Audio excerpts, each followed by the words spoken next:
नमस्कार सभी को। आप सभी का रोचक हिंदी संसार यूट्यूब चैनल पर स्वागत है। आज हम ध्वनि संप्रदाय से संबंधित महत्वपूर्ण प्रश्न पढ़ेंगे।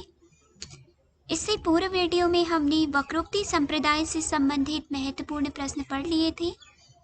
जिसने भी वह वीडियो नहीं देखी है, कृपया आप वह वीडियो देख लीजिएगा।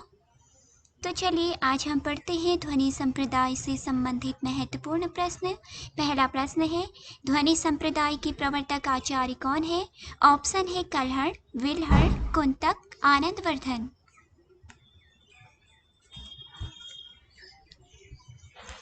ध्वनि संप्रदाय के प्रवर्तक आचार्य है ऑप्शन डी आनंदवर्धन। अगला प्रश्न है, ध्वनियालोक किसकी रचना है? ऑप्शन है आनंदवर्धन, दंडी, मम्मट, जयदेव।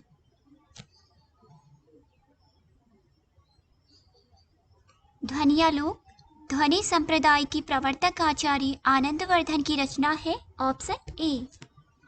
अगला प्रश्न है, आनंदवर्धन ने काव्य की आत्मा इनमें से किसे माना है? ऑप्शन है रीति, ध्वनि, वक्रोक्ति, औचित्य।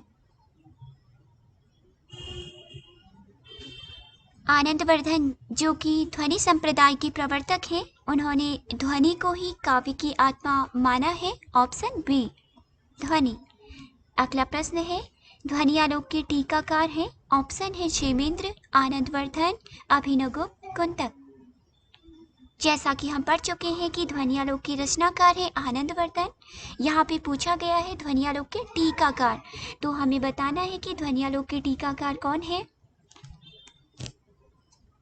इसका सही उत्तर है ऑप्शन सी अभिनवगुप्त। अभिनवगुप्त ध्वनियालोक के टीकाकार हैं। यह भी अक्सर परीक्षाओं में पूछ लिया जाता है कि अभिनवगुप्त ने ध्वनियालोक की जो टीका लिखी है वह किस नाम से लिखी है। इसका सही उत्तर होगा ध्वनियालोक लोचन।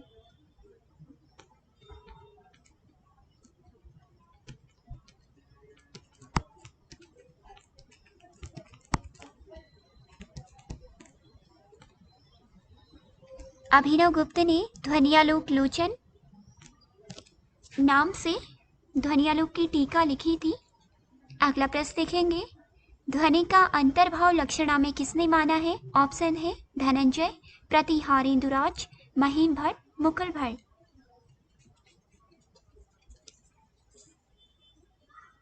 इसका सही उत्तर है ऑप्शन डी मुकुल भट्ट। अगला प्रश्न है, ध्वनि के कितने भेद हैं? ऑप्शन है 3, 4, 5, 6।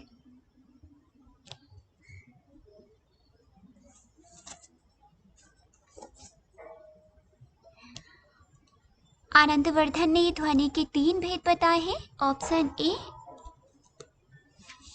3 भेद आनंदवर्धन के द्वारा ध्वनि के बताए गए हैं। रस ध्वनि,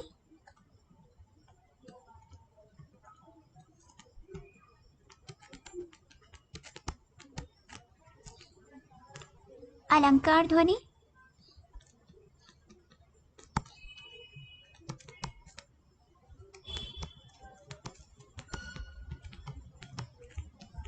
और वस्तु ध्वनि।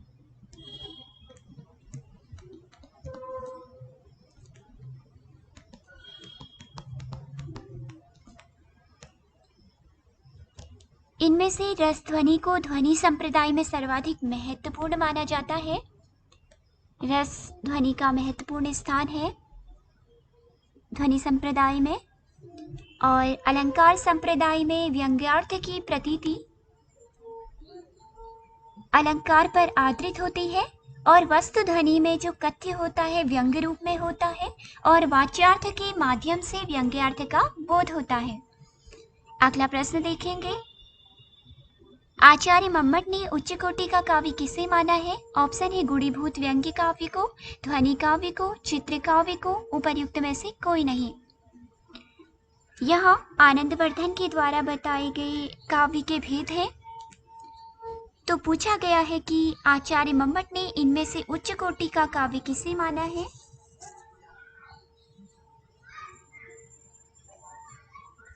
इसका सही उत्तर है ऑप्शन सी चित्र काव्य को। अगला प्रश्न देखेंगे, चित्र काव्य को निकृष्ट काव्य किसने कहा है? इससे पूर्व पूछा गया प्रश्न था कि उच्च कोटि का काव्य मम्मट ने किसे माना है, तो उन्होंने चित्र काव्य को माना है। यहाँ पे पूछा गया है कि चित्र काव्य को निकृष्ट काव्य किसने कहा, यानी कि निकृष्ट यानी कि जो अधम काव्य जिसे कहा जाता है वह किसने कहा। ऑप्शन दिए गए हैं जयदेव, अभिनव गुप्त, आनंदवर्धन, भोजराज।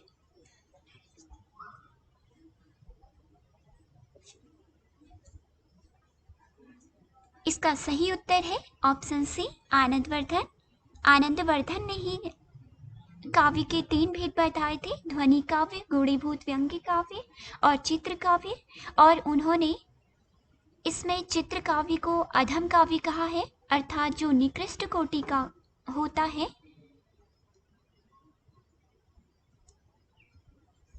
और जहाँ केवल वाच्यार्थ होता है उसे चित्र काव्य माना है। और उन्होंने ध्वनि काव्य को उत्तम काव्य माना है और गुणीभूत व्यंग्य काव्य को मध्यम काव्य की संज्ञा दी है। अगला प्रश्न देखेंगे, आचार्य भोजराज ने किस शक्ति को ध्वनि से अभिन्न माना है? ऑप्शन ए अभिधा, लक्षणा, व्यंजना, तात्पर्य।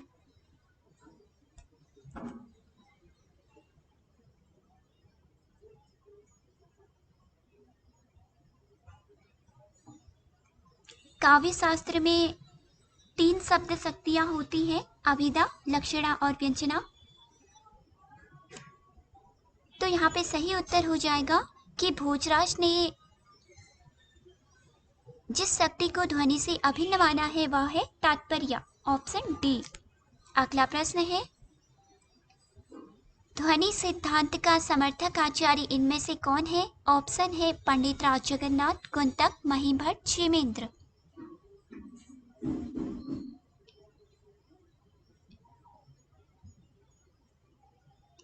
इनमें से ध्वनि सिद्धांत के समर्थक आचार्य है ऑप्शन ए पंडित राज जगन्नाथ।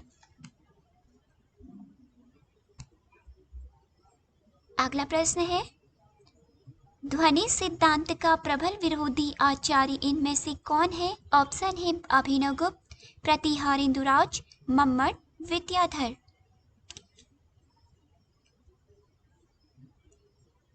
ध्वनि सिद्धांत के प्रबल विरोधी आचार्य है ऑप्शन बी प्रतिहारेंदुराज। अगला प्रश्न है, यह आज का अंतिम प्रश्न है ध्वनि संप्रदाय से संबंधित। व्यंजना को काव्य की कसौटी किसने माना है?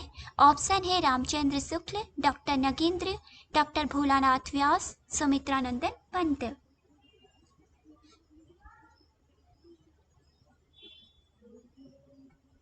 इसका सही उत्तर होगा ऑप्शन सी, डॉक्टर भोलानाथ व्यास ने व्यंजना को काव्य की कसौटी स्वीकार किया है।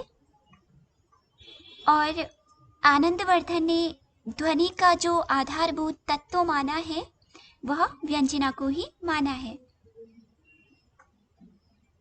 और उन्होंने कहा है कि व्यंजना के मूल में 2 शब्द शक्तियां समाहित रहती हैं, अभिधा और लक्षणा। आज के हमारे ध्वनि संप्रदाय से संबंधित महत्वपूर्ण प्रश्न यहीं पे समाप्त होते हैं। इस वीडियो को जरूर लाइक और शेयर करें, चैनल को सब्सक्राइब करें। धन्यवाद।